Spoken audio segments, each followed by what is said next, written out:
We are back. We are live. This is number 2 for the year. This is number 2 already. And I'm back on camera today. Yes. Nice to see your beautiful face again. Oh, thank you. Good to be here. I'm ready. It does seem like the camera's like freezing you from time to time, so we'll work through that. But it's all good. It's all good. Yeah, we'll figure it out. I can always like pull you out and put you back in. Hold on. Let's see. Does that work? We'll figure it out. So anyone who is new to this program, or if you're not and you're returning, thank you for coming back. This is Sell Like a CPCU. My name is Matthew Struck. As she works on technical issues, Precious Walton, Norma Walton, is my co-host, as usual. This is our normal time slot. Our first episode of the year was actually this past Friday. Fantastic episode with Deidre Wright, talking about, finding your niche and branding and stuff like that. All kinds of fantastic digital information tidbits and tools. Anyone who's unfamiliar with this program, this is a production of the CPCU Agents and Brokers Interest Group. The point of this show basically is to provide tips, tricks, tools, little kinds of widgets and whatnots that insurance professionals, sales professionals specifically, can use to gain an advantage over their competition and sell better in the marketplace. So before we get rolling, a reminder, please like, comment, subscribe, share, hit the notification bell, retweet, send it out there any way that you can to help get this information in the hands of people that would be helped by this. And we are going to put the scroll up in case you needed those addresses below to follow us on social media. So, Precious, we are in 2021, and 2020 was basically a tsunami of ridiculousness. That's an understatement.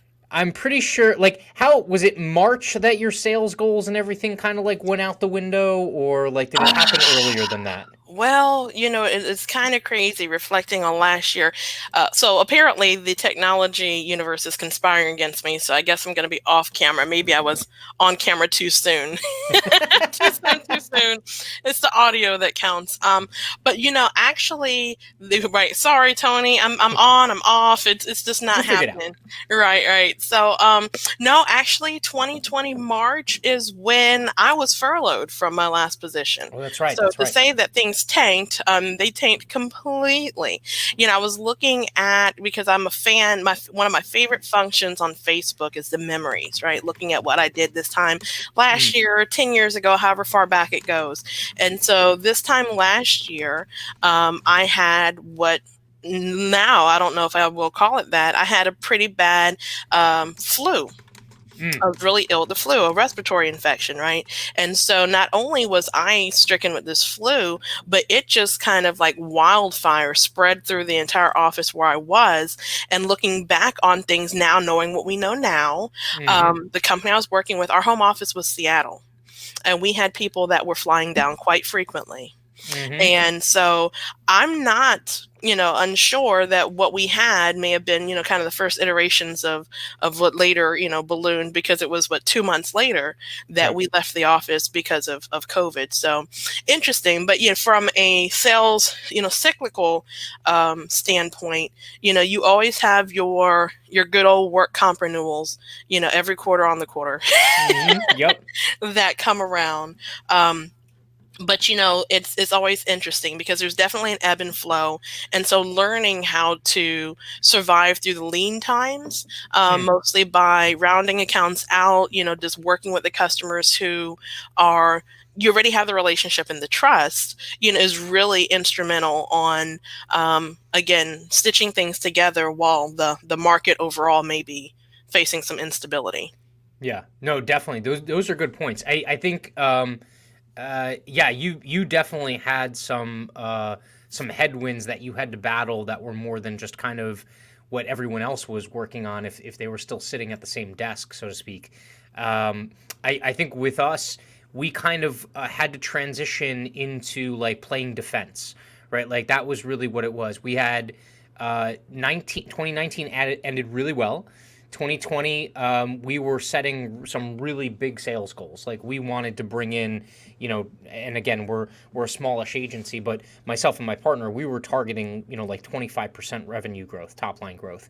Hmm. Um, and that obviously kind of took a back seat to, all right, let's make sure to see if we know what's happening, okay, and then figure out if we can just, all right, let's maintain, keep all of our clients happy, make sure that we can help them the best that we can, and transition more towards that risk management piece, consultative piece than the sales piece.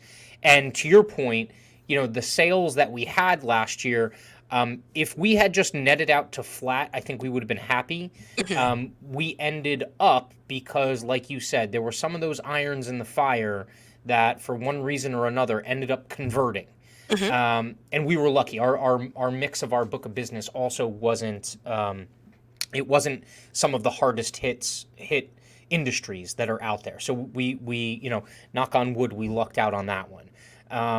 So yeah, it was, so 2020 was a dumpster fire, like everyone knows.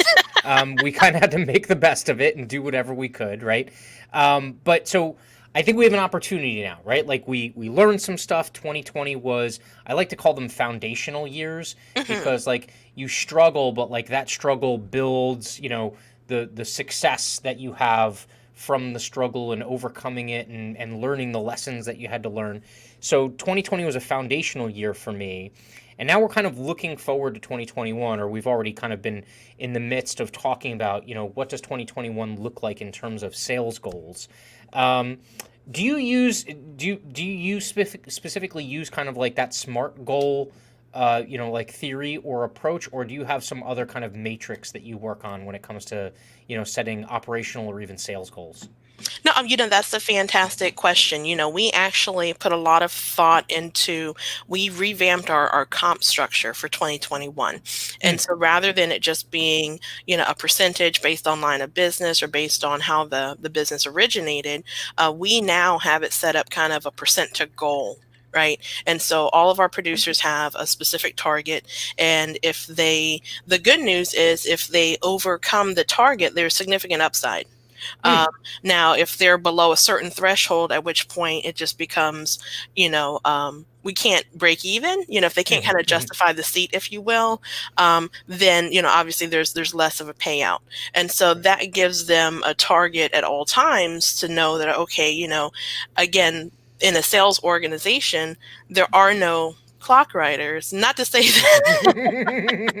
not to point fingers at other places, but being a startup, being lean and scrappy, to your point, when you go through hard times and you have to really get creative, it helps build that stamina so that when things pick back up, you're a little bit more appreciative.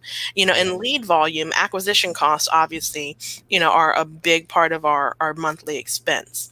And Yep. so just having our producers be a little bit more um, aware that, again, first year placements, they there's we pay a lot out of pocket to get them in place. And so we have to not just write a volume of business, but obviously we need to write quality business that's going to be sticky enough where it's going to hang out for a couple of years, because that's when we start actually realizing gains, Yep. on what we bring in the door. And so when things are a little bit more quiet, when the phones don't ring as frequently, you really just have to, it's the whole scarcity thing, right? You've got to Yep. make the most out of what you are handling, because the people just aren't lining up, Right. and throwing money into the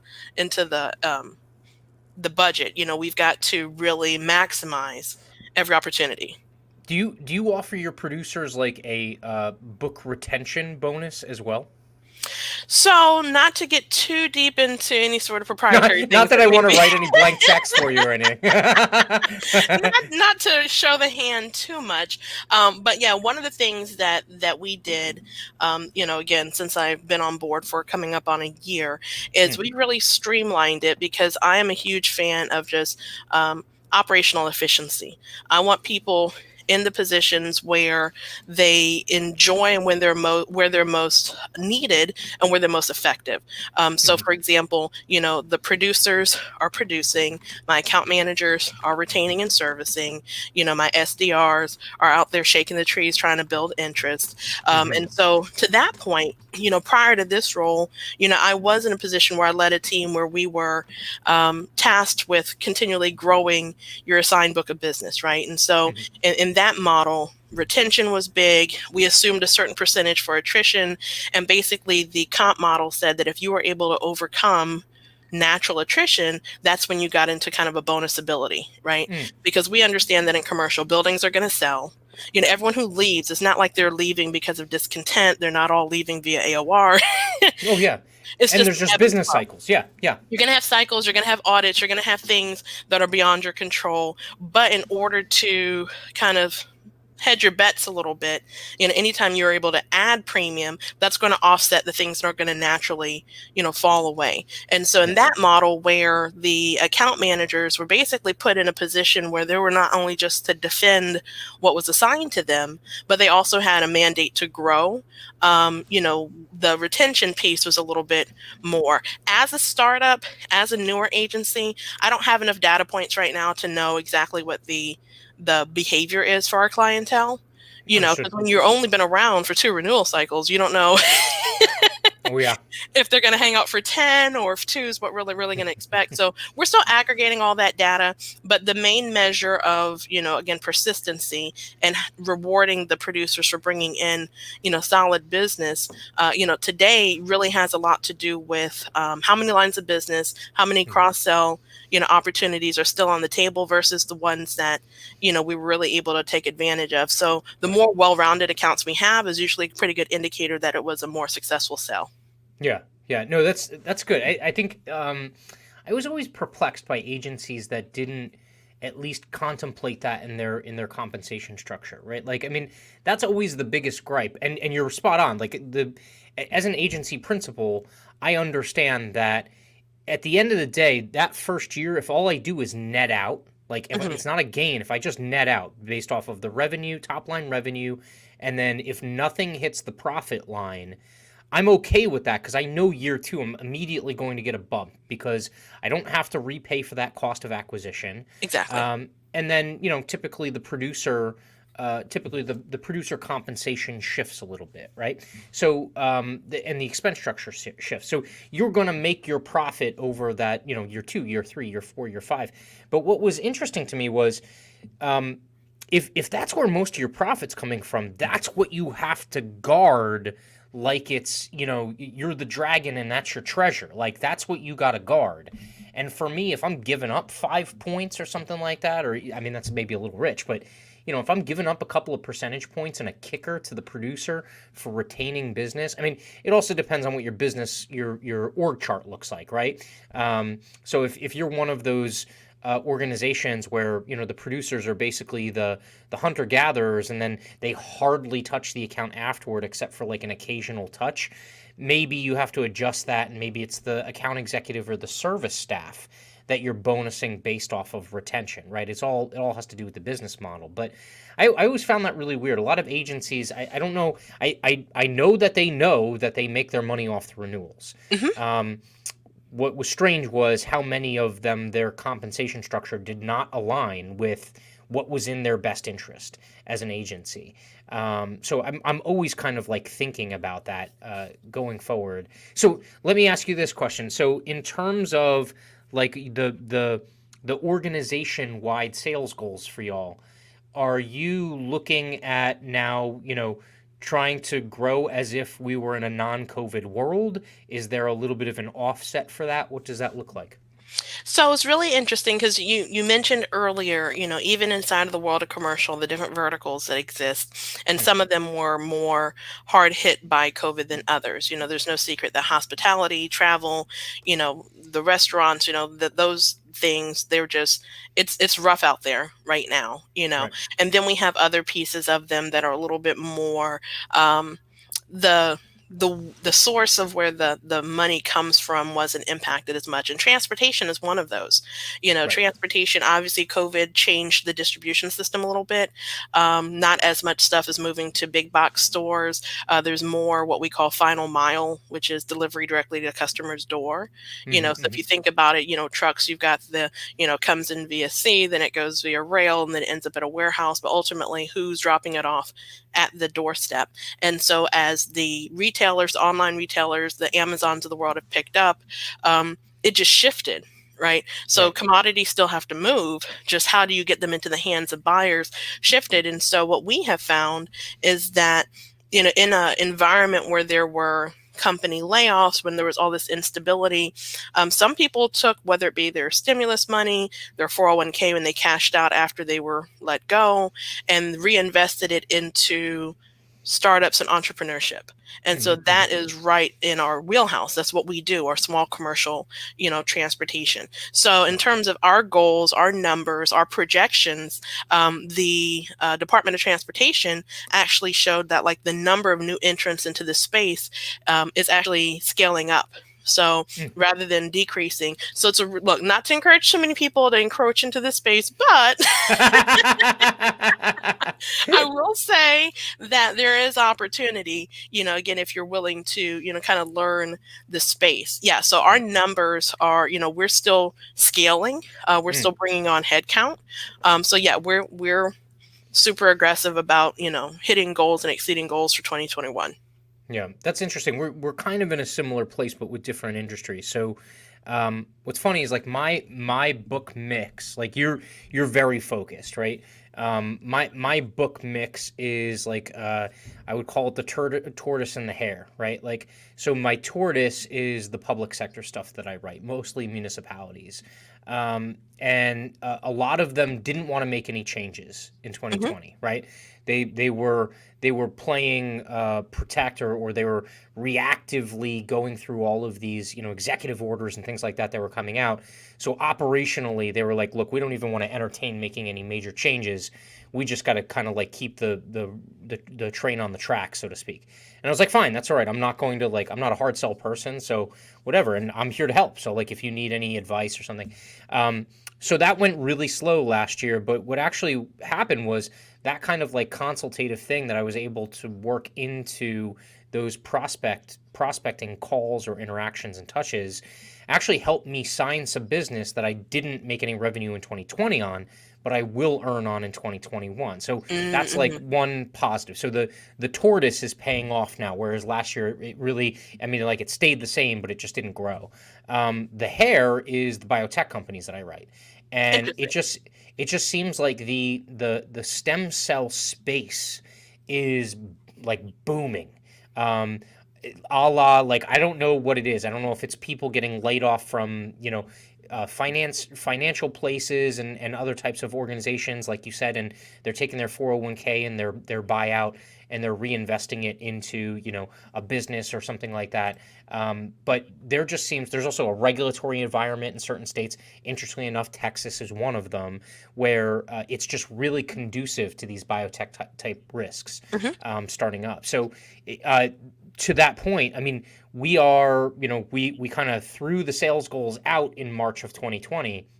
What we're coming back with is almost identical to what we would have put in place for 2021 It's like or we for skipped a 20. year. Yeah. Yes, yeah. So it was like we just hit the pause button, right? Like I wish I had like the is it like the Staples easy button? Oh Like, yeah. I wish I like we just hit the pause button. And then we're now 2021, we are looking at it as, look, here's our opportunity. We did a lot of that kind of like foundation building in 2020. It's now time to capitalize off of it. So when it comes to check-ins, are you looking at sales numbers? You're the sales director, right? You're the sales manager or VP, right? Did they give you the VP title? They should give you the VP title. Yes. So I Okay. recently, as a matter of fact, I'm VP of agency operations now. So I was VP of Okay. sales. Okay.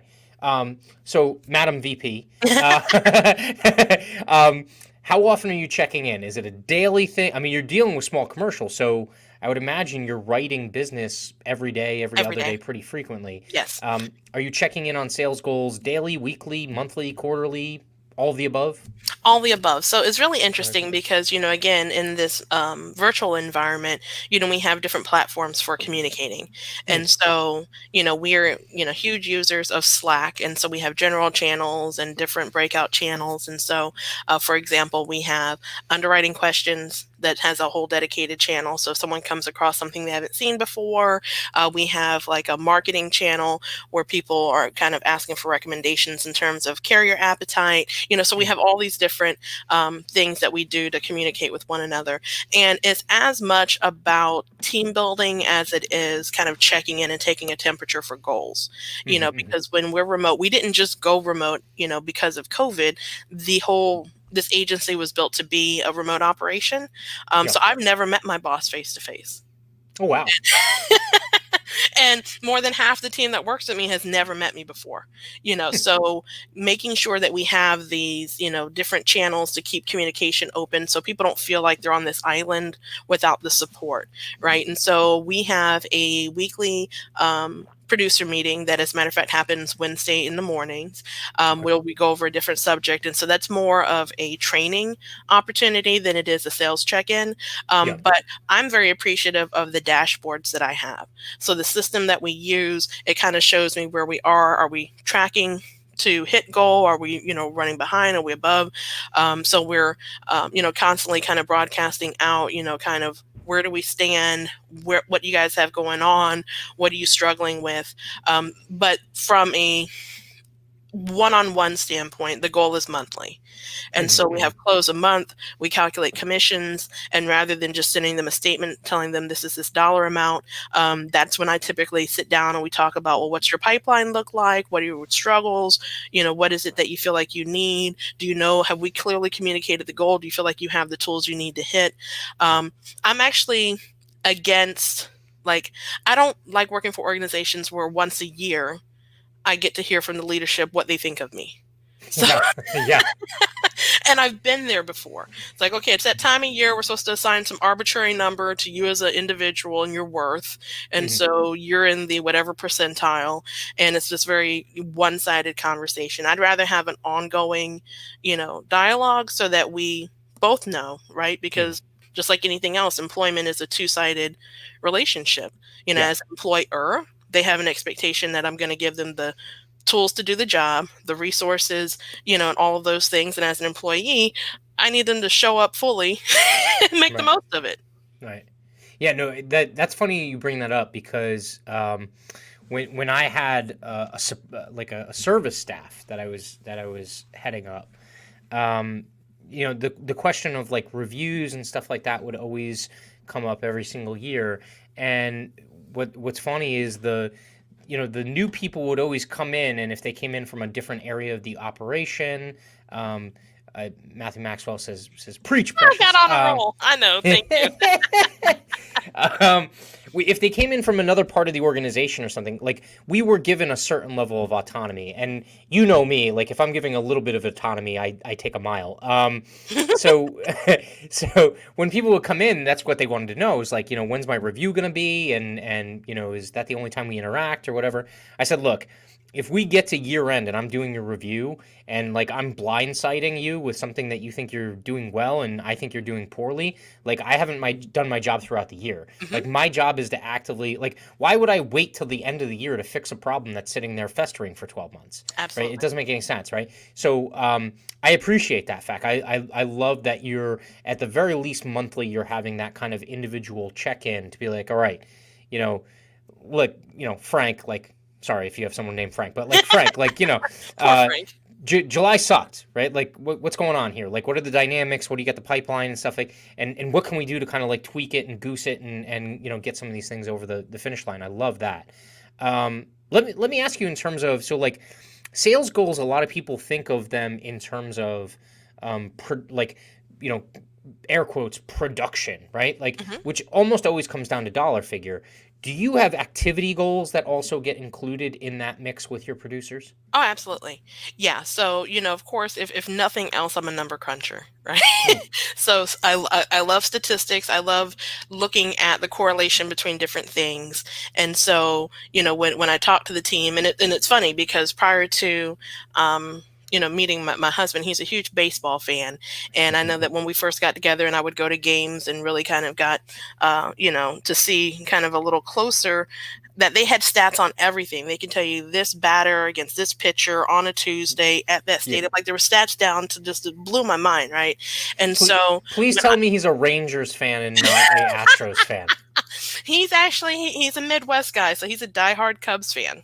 That's okay. I can live with that. I can live with Got it. that. Yeah, That's all yeah. right. So Yeah. everything is Cubs Nation. So, Yeah. it was the same thing, looking at sales because, if you don't have enough at bats, right? So Mhm. that's my responsibility, as a sales manager, as an agency, is are we providing you with enough opportunities, right? So Yeah. are you getting in front of enough people? Do I have markets that are competitive enough? So Hmm. Hmm. there's kind of, there's prospects that make it through to becoming submissions. There's submissions that turn around that result in quotes. Because if we have tons of submissions and no quotes, then maybe we're off somewhere. Are we Yeah. getting in front of the wrong people or do we need new markets to take it to? Right. Yeah. Is And then is the agency holding up its side of the bargain? I like that. Yep. absolutely, yeah, Yep. because if you're, sending a lot of stuff through and nothing's getting approved, then that means we either need to, bark up another tree in terms of how we get prospects or what markets we're taking it to. So Mm, there's, the submissions to quotes and then obviously the quotes to the binds, and so looking at that process and trying to figure out where is the drop off happening. right. I know years ago, an analogy that stuck with me was that if you're trying to fill up a sink, you can either use a better stopper or turn up the faucet, right? But if Yeah. you've got the faucet fully ramped up and the issue is that the stopper is not retaining the water, then you can continue to find ways to pump water into the basin. It's never going to fill, Right. so we have to be able to evaluate each of those pieces, and then because at the end of the day, as an organization, everything that we do has to be predictable. Hmm. And, like you said, SMART goals, right? Can we duplicate this? Can we scale this? And so if we haven't identified as a business, where we are and is this something that obviously there's going to be some variables, right? Like your salesmanship, maybe Right. you're just a better closer than somebody else. And so I can't blame it on the product. But if I have the base there, then, it's easier to go back and just look at it from a where did we see the biggest drop off in terms of percentages? And Hmm. that's how we know what we need to focus on. Because if the goal is to throw a number out there, if you're trying to bind 10 accounts over the course of the month, but you're only talking to 8 people, you literally Yeah. can never get there. Yeah. Right. Yep. Yep. So there's a formula behind everything. And so for organizations that aren't approaching it from a very scientific, strategic way, if you're just simply thinking that it's a morale issue or that it's an effort issue, that's rarely the case on why producers aren't hitting numbers. Yeah. Yeah, it's that's something plug for. I know Tony's probably watching. Plug for Tony and the most recent episode that I had the opportunity of being on with him on Profiles and Risk is one that we did with Kelly Donahue Pyro, and it was about how do you kind of like find and then cultivate good sales personnel, right? Mhm. And what I fully appreciate about her perspective on it is that getting like, especially if you're starting from zero, if it's someone who has not done sales in the past, or specifically they haven't done insurance sales in the past, it's going to take that person a long time to become what you would think of as a productive, or even if you're lucky enough, an all-star, sales and salesman or producer, salesperson. And so what happens quite often is, if all of your goals are hyper focused on the dollar amount, you're going to end up throwing out a diamond in the rough, Mhm. right? I appreciate the fact that you're doing kind of that feedback. And it's very much something that I do as well. Like, if we're getting at bats and we're striking out, it doesn't necessarily mean that the salesperson is striking out at the final table where you don't get the signature. I mean, it could be, Mhm. but a lot of times it's just something else in that sales process needs to be tweaked, or it's broken and it needs to be fixed or replaced. And quite often, again, this is talking about more about larger sales organizations, but larger sales organizations that have these kind of like hard and fast numbers, goals, processes, and things like that, you can end up throwing the baby out with the bathwater. Because if I have a dynamite producer who's just, they get opportunities, like they are just dynamite at creating opportunities, that's like the biggest hump to get over, right? Mhm. Like, the opportunity, just getting a yes to like quote and market and things like that, that is the biggest hump to get over. Once you get over that, it becomes execution on the part of not just the salesperson but also the organization. And so when we were talking, like, this came up. I mean, you could have someone where it takes 2 to 3 years for them to kind of like refine that process for them individually, and as the agency, also refine how you're complementing that salesperson in their endeavors to close that business. So I'm always a big fan of, like, have some production, like, performance based goals, and then have some activity based goals. But don't, like, hyper shift to one side or the other, because that's going to breed some bad stuff. I think, who was it recently? Was it Wells Fargo with the credit card thing and the Mhm. lines of credit and stuff, right? That was an example of hyper focusing on the sales goals, and downplaying the opportunities, because the salespeople are like, well, if I don't get the sale, I'm not getting any credit, right? And I'm Mhm. going to lose my bonus, or I might get fired, or things like that. So I need to make the sale. So why not just make the sale by essentially defrauding people, right? And that's the Um, whole basis of, those when you have a goal and then you have organizations that basically turn a blind eye or don't support how to get to the goal, the impression that they leave with the sales force is do it by any means necessary. mhm. And so in the transportation space, Lie, cheat, and steal. yes, Yep. that was unfortunately the reason why they came in with some more, oversight and regulation, because you would have, or like, this load has to get from this state to that state in this unreasonable time frame, and Mhm. sleeping is optional. All I'm saying is that if it doesn't show up, you're going to start losing money for every hour it's late. And Yep. then they would turn their backs. And so it led to, like you said, a very dangerous environment where people were, not even bending the rules, but just completely tossing the rules out to get it done. And Yep. there's something to be said about sales organizations that set up that very toxic environment. And Yep. so being able to explain to your producers, so the people who are, again, public facing, who are representing, the agency as a brand. Hey, Mike. Oh, that's very kind. Thank you.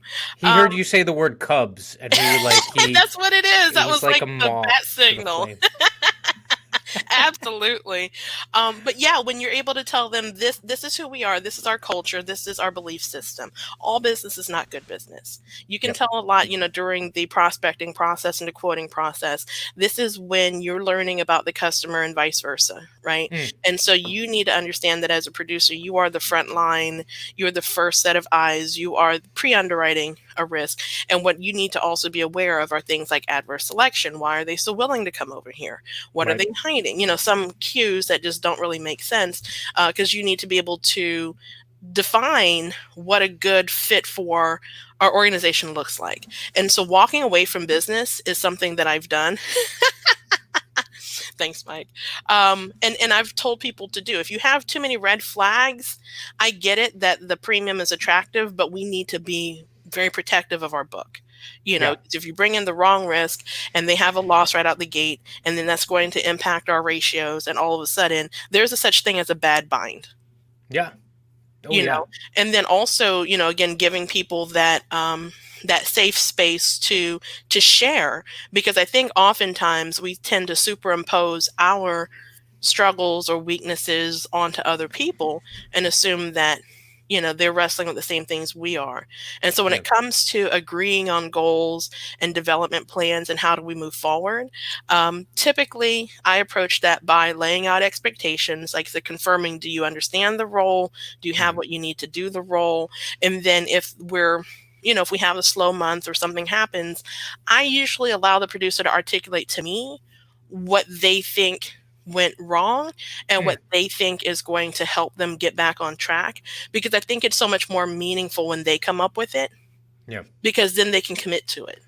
Oh If I yeah. just arbitrarily say, well, Matt, you got to just keep smiling and dialing and pick up the phone until something happens, and, you know, that may not be where, you know, we're losing effectiveness. And so Yeah. it is a reflective thing, and it's human nature. I mean, producers typically want to do well. That's why they're in this sort of role, you know, and Well, so go ahead. and you also brought up a fantastic point. Like sometimes it's in your best interest to say no. And if your sales organization hyper focuses on, dollars bound or whatever, you're going to piss off your salespeople when you say no on a Mhm. risk, right? And so, including some level of, it might not be tied to their bonus, but whatever their kind of goals are for the year, if they understand that they're still going to get some form of credit for that, right? Like you got the at bat, so we're going to give you credit for that.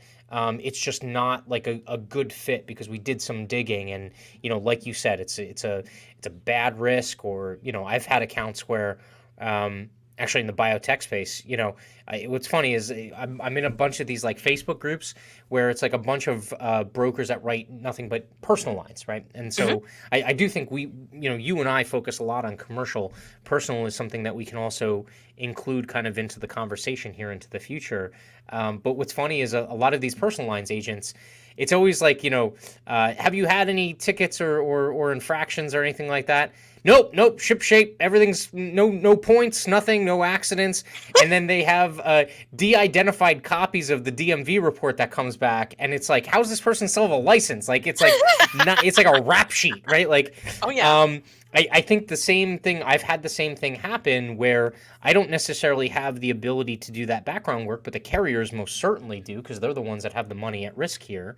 And they come back to me and they're like, "Look, Matt, this place has had certain types of violations in the past and stuff like that. This isn't really going to be a good fit." And then I'm like, "Yeah, it's probably not going to be a good fit for almost anywhere." And so I don't want to necessarily be that person who's shopping that turd of account everywhere, right? So it's something where you have to have in your sales goals some understanding or cushion the blow where the producer feels great, like I got an at bat, like let's write it, let's get this done, and you're like, we really can't do this one. There needs to be something that kind of still allows them to get credit for that, as opposed to just nope, that was a complete bogus thing. You need to move on. And it really goes to the heart of the morale of the sales force that you're working with. So, And it's um, really difficult sometimes to say no to referral business, because you yep, did business for their friend who highly recommended you, then they get over and there's something that comes up, and the deal, you know, isn't able to be done, you know. And so how do yeah, you cushion that blow without it turning into, you know, something else? So in the commercial world, I've had markets that will say that they're okay entertaining distressed accounts as long as there is an articulated game plan on how to tighten up and do better. right? And so they'll take it, but you have to understand that you're kind of in a penalty box, right? Mm-hmm. That you're going to be here and they need to see a couple of years of clean loss runs. You'd have to like earn your way out of, this penalty box. But that's part of where, again, that risk management piece, when you're able to talk to them about, this is the long-term game plan for your account here. So I Right. want to be your agent, not just this year, but next year and 5 years out. So today, this is the best thing that we have available. But the game plan is to, move you into something else. And so that way the customer has some reassurances that maybe it's not a no, it's a not now, or Right. maybe it's, hey, this isn't the best, this isn't what you thought it was going to be, but this is what we're able to do. So yeah, the ratio, and that kind of goes back to, the different, how many people are you in front of, how many make it to a submission, how many make it to a quote. So sometimes when you have that drop off between, submission and quote, because that's really, like you said, the eye-opening moment where the market's telling you things that you couldn't see. Yeah. I look at that different than, incomplete, because in our environment where there's a lot of back and forth, sometimes you have opportunities that die during the submission process. You turn it in, like, well, who's that? What's that? And you're going back and forth, and then they just eventually fall off. Those are different than the ones that we have identified as not being a good fit. And so I'll use that example even in the personal lines arena. Mm-hmm. The agency where, I kind of started insurance sales, we made a decision up front that we wanted to attract and retain customers that were genuinely interested and understood the concept of being protected well.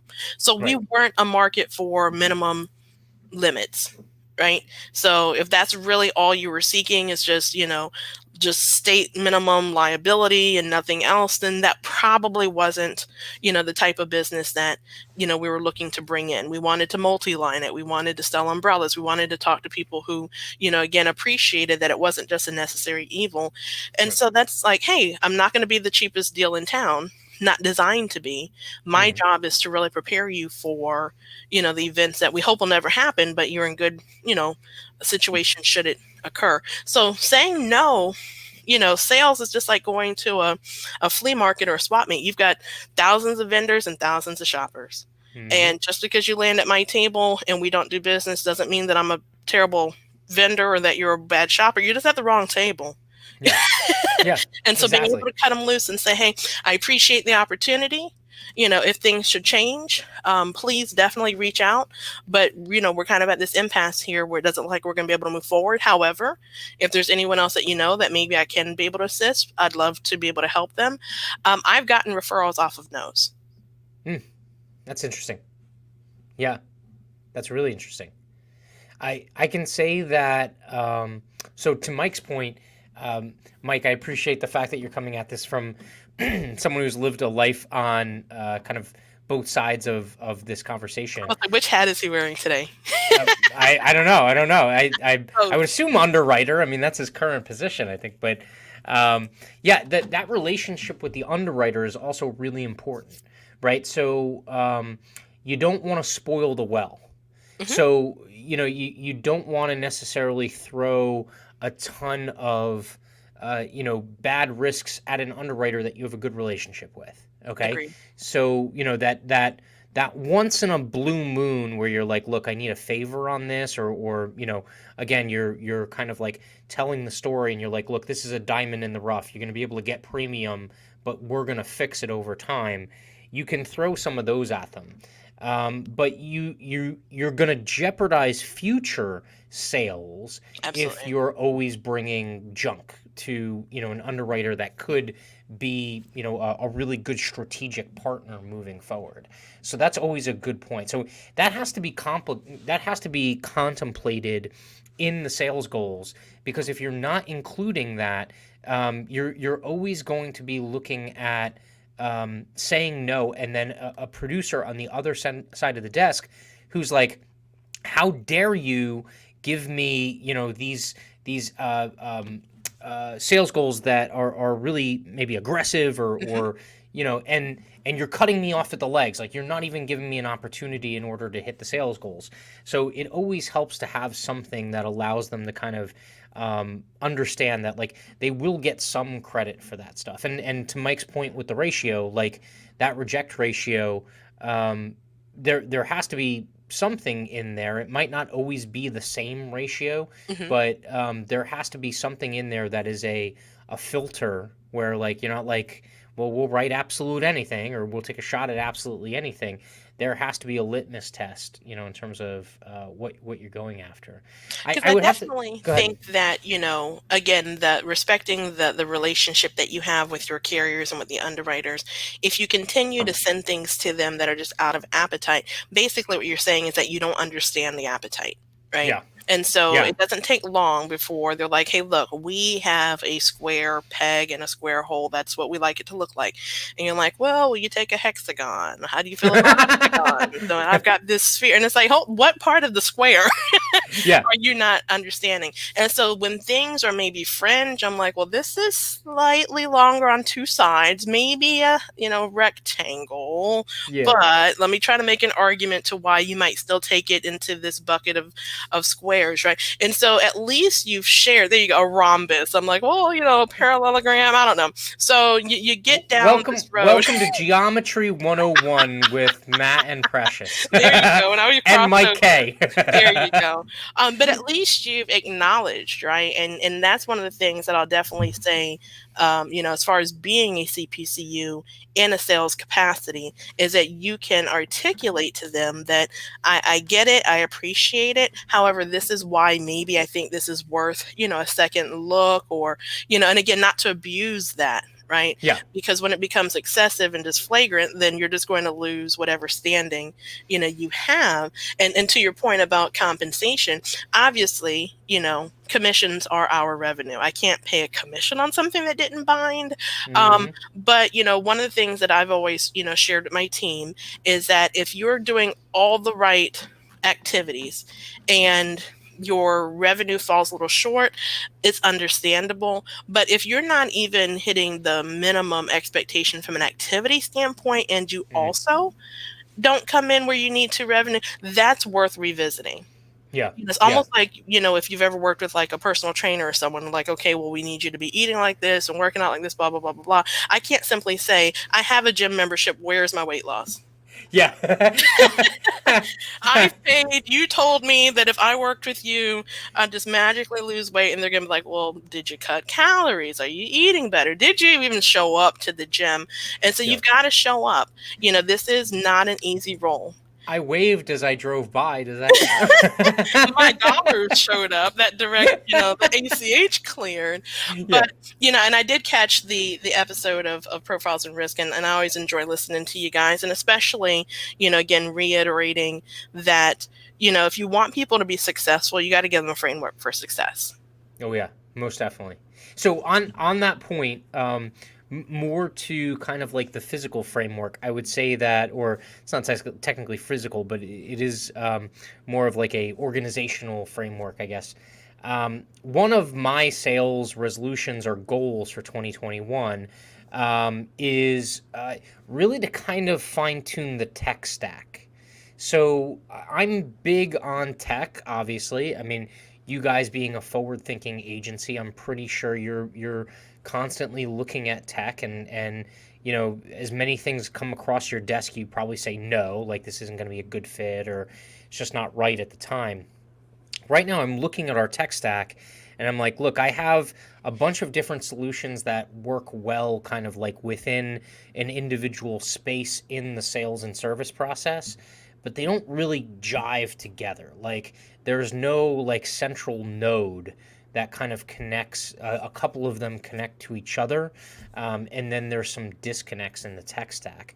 So that's actually something I'm working on. And again, full disclosure, as representatives of the agents and brokers interest group in the CPCU Society, we don't advocate for any one solution or anything like that. So if we mention a company or something by name, we're not endorsing it for its ability to do the job.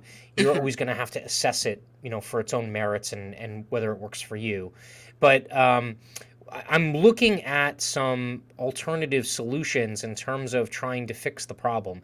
And what's the problem is that I have caviar taste, and the only way to get the caviar is to like employ a developer to just come in and like program a customized solution, right? But so you had mentioned you work with Slack, and I don't want to give away like the special sauce or anything like that. Do you have an agency management system that you also use that kind of works in concert with Slack or separately, or how is that siloed? So I will say that as an organization, we identify as InsurTech. So that is another, big focus on who we are as far as our identity as how we exist in the ecosystem. So with that being said, we're constantly chasing, to your point, what are some of the levers that we can utilize to integrate and to have things, flow together, so Hmm. that there's not this redundancy and duplication and, trying to take away some of the manual element of commercial lines, which Right. commercial lines is always the last one to the party. Normally, innovation starts on the personal line side, Yep. and we're still doing our cord forms. That's just kind of, the nature of the beast, if you will. We do have some systems that do talk, right? And so I Hmm. had a meeting early this morning about, again, some of these almost blockchain, style things that we're trying to implement so that if this equals that, this automatically happens, so we've Right. got different levers. As far as the specific platform that we use, that's also something that we have taken um, a product that's on the market, and we've, like you said, hired some of these tech folks to go in and kind of customize it for our agency's purpose. So Right. Right. technically what we've done is we've taken like a CRM and almost retrofitted it to turn it into an AMS. So we're not using something that is sold as an AMS right now. That is fantastic because that seems to be the direction I'm careening in. I'm demoing something else that's out there in the market space, and I don't want to name names or anything like that, but it's somewhat of like a cutting edge technology. It's not. It's very data driven, but I think it's on the Salesforce platform. It's not necessarily blockchain oriented, which, by the way, in other aspects of my life, and interestingly enough, in light of like recent events and stuff like that, I've been reading so much more about blockchain and the different kind of like iterations and use cases for blockchain and what you can just do, on the blockchain versus the standard kind of like software and technology ecosystem. But that seems to be the direction I'm careening in. Is the and if anyone from an AMS ends up watching this or is on the line now, don't take this personally or anything, or maybe take it personally. I don't know, but this is a critique. Like AMSs do typically one or two things really well, and then they try and do everything else very poorly. Hmm. And from my standpoint, like the common thread is AMSs typically do a really good job of essentially acting as a database for the typical insurance information: policy number, expiration dates, premiums, Limits. Hmm. some level, yeah, limits, deductibles, some level of coverage information, but not really like that in depth or anything like that. And everything else is just kind of like mediocre at best. And so like if you get one of these AMS systems that tries to do all of these things by itself, you're going to be happy with aspects of it and then really unhappy with other aspects of it because it's not going to work that well. So I just think I'm kind of careening in that direction right now where I'm using a CRM and web hosting, and I want to be that forward thinking tech agency. But what I'm being held back on is I don't necessarily have an AMS that jives with all of these other kind of like, forward thinking technologies. So that's also in my 2021 sales resolutions, is to kind of like come up with a solution like that then as much as possible decreases the friction within the sales process for myself and the other people that are doing business development for us. So So, I will share this, just again, my 2 cents on that. Number one, if you are in the market for, again, like I said, some talent to help with that, I would, take that globally. There's a lot of talent that, resides in other places that has just a wealth of knowledge when it comes to how to do these sort of things. So sometimes if it's cost prohibitive, that's, a solution that's on the table. And then also, like you said, to call out the elephant in the room, some of the AMS systems that are more prevalent with larger firms are cost prohibitive to startups and smaller, organizations. And so we just can't pay those licensing fees to go the standard route. And then my third disclosure is that, the first commercial retail agency I went to work for, again, in this insurtech space, we used our own proprietary in-house AMS because AMS was also one of the deliverables. So we were an agency, but then we were also, a tech firm, hence the whole insurtech mashup. So I took for granted, because I kind of grew up in this spoiled environment where if we wanted to change, we submitted it and you refreshed, and the next morning the change was there. That had a lot of these, again, they spend a lot of time and research dollars aggregating all the pain points and coming up with a customized solution. But yeah, I mean, at the end of the day, back to the operational efficiencies, we want people who, if their superpower is sales, I want them in front of people closing. I don't want them fighting with the system. I don't want them entering data. I don't want them doing some of these things. The downtime, I want to free them up to get right back, on home base and swing again. Right. Yeah. No, that's really what I'm driving at, or trying to get to, right? Like that'll be nirvana, like the day where I can just kind of, sit back and be like, you know what? This like, again, it'll never be fully set, but this sales process is done. Like, just kind of deem it, but and you know what, the other option I've been looking at, and I have been reluctant to take this step, but it might be a good intermediary step before I decide to dump a whole bunch of money into like software development, is just the use of virtual aides and virtual assistants, right? And so there's a number of providers out there that do VA work, and they aren't necessarily, some of them are licensed, many of them are not licensed, so they're doing more just kind of like administrative stuff on the back end that's not client facing. But to your point, like the more I can take off the plate of the business development people, and if I'm taking those administrative tasks off of their plate, like you said, it's the 80-20 rule. If I can get them doing the majority of their time what creates the most opportunity and the most reward at the end of the day, that's going to be the gold, right? Like that's going to be the best case scenario. So it's leverage like any other area in life. I had put out a feeler the other day. I was asking around about people who have hired like people to come in and clean, like, as far as maid services and things like that. But then it was funny because upon reassessing my, home environment and situation, a lot of the things that I need done, I'm the one who needs to do it. No one else is going to be able to sort through my mail. Tell me what to keep and what to shred. It's good. The FBI already did it for you. Don't there worry. You go. But just kidding. If the FBI is listening, I'm just kidding. Don't put that out in the universe. But it boiled down to what can I outsource, and what is it that I need to hold on to?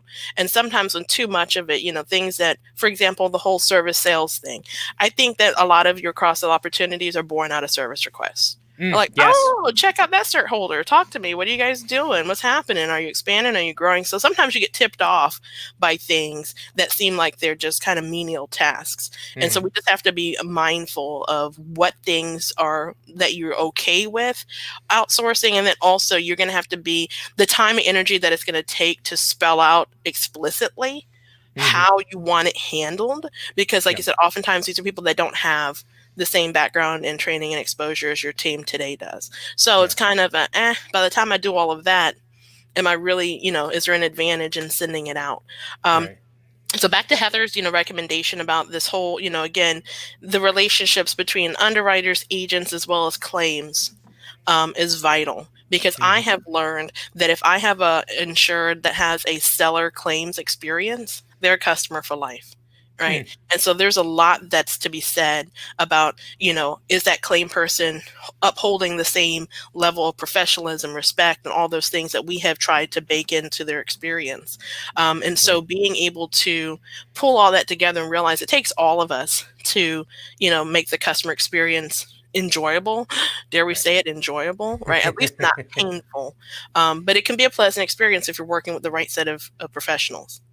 Oh yeah, most definitely. And like I said earlier, the most you can do, or you should really focus the most you can on, reducing those pain points and those friction points within the process, and that's how you're going to really make life, easiest for everyone, and you're going to end up reaping the rewards, at the top and bottom line as a result of it. I know we're running a little bit long, but I had one more question for you, and it really had to do with sales goals, and you kind of introed this a little bit. Sales goals for service staff. Is it something where you just kind of leave it open and be like, look, if you end up, uh, helping to cross sell or round out an account and generate additional commission, we're giving you, X% or a certain dollar amount or something like that? Or, you know, are you an advocate for service staff to actually have some level of, sales goal that's attached to their daily operation?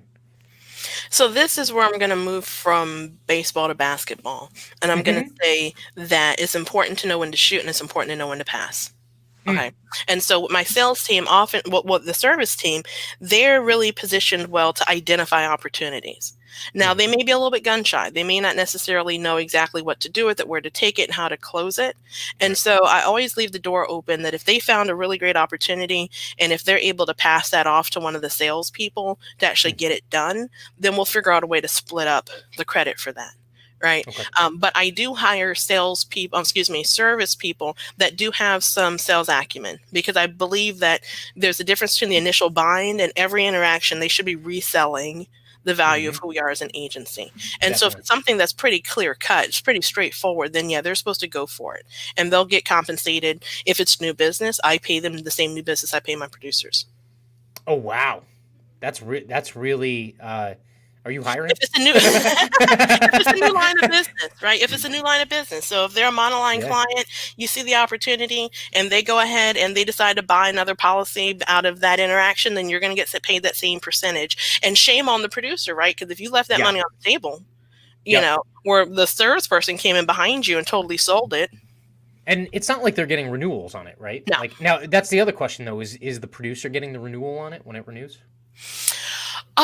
So in our environment, we have opted for, and of course, that's a whole nother show conversation, I guess, the different comp structures that exist with agencies. Yep. So our producers get more of a base because they're not getting the year-over-year renewals. But Okay. also their chargeback period is only 45 days. So Okay. after that, it kind of becomes a house account, if you will. And Yeah. then our service team takes it from there.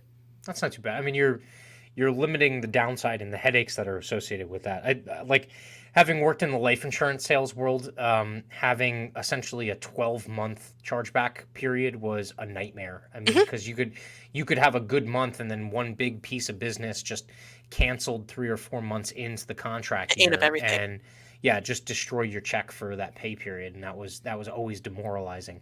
But yeah, no, that's fantastic. I'm with you. I didn't necessarily put kind of like numbers on it. Sometimes, depending on how ambitious the service person wanted to be, sometimes we would put some more activity based numbers or goals together for them.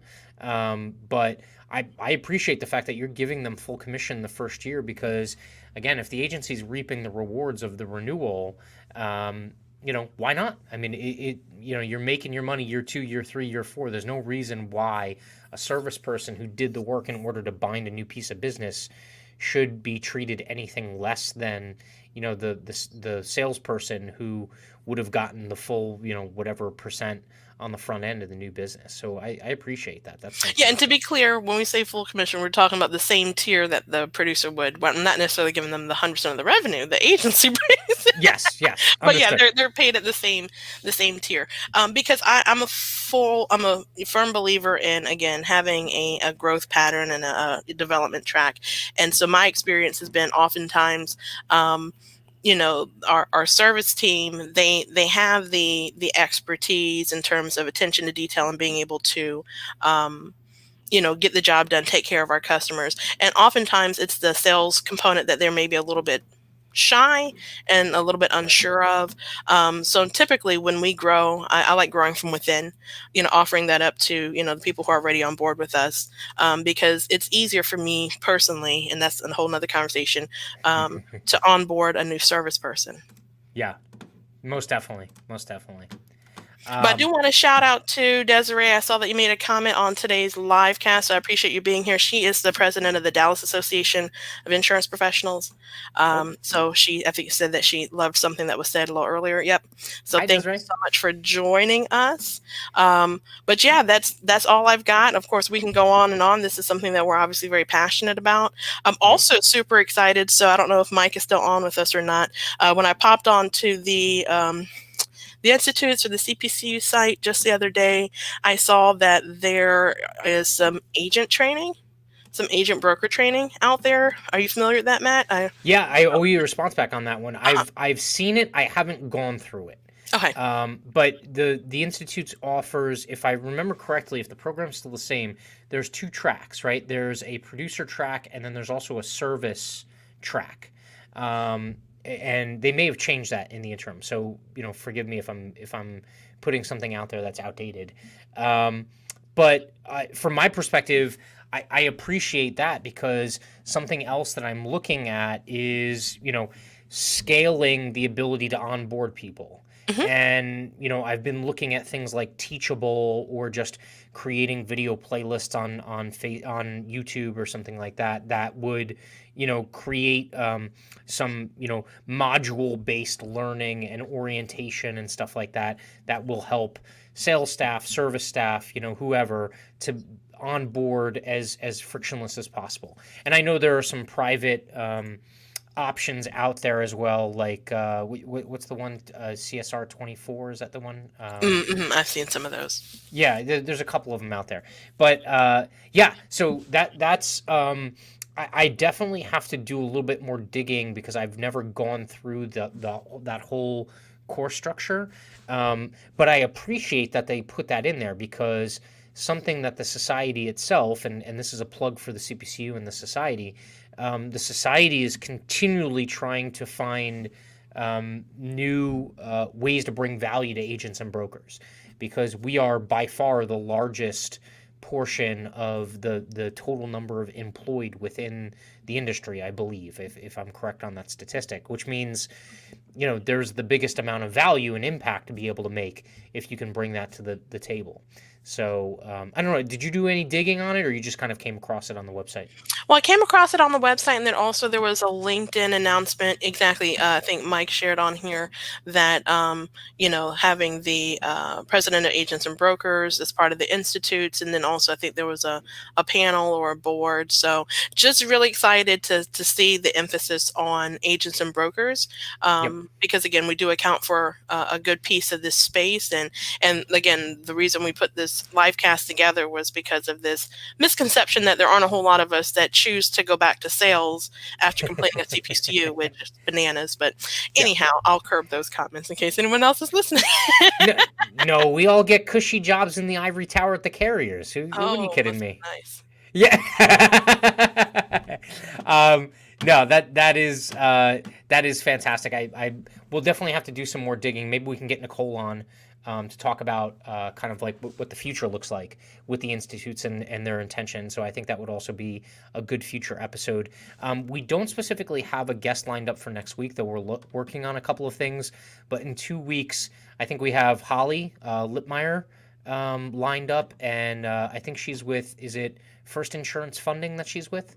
Yep, First Insurance Funding. So they're a part of Wintrust, excuse me, out of Chicago, to talk about how to leverage premium financing and how, the benefits to the insured and utilizing that option from a cash flow perspective. So yeah, super excited to have her on. Oh, Awesome. because she is relative. We're comfortable. Yeah. I'll find comfort. I'll figure it out. We'll make it comfortable however we can.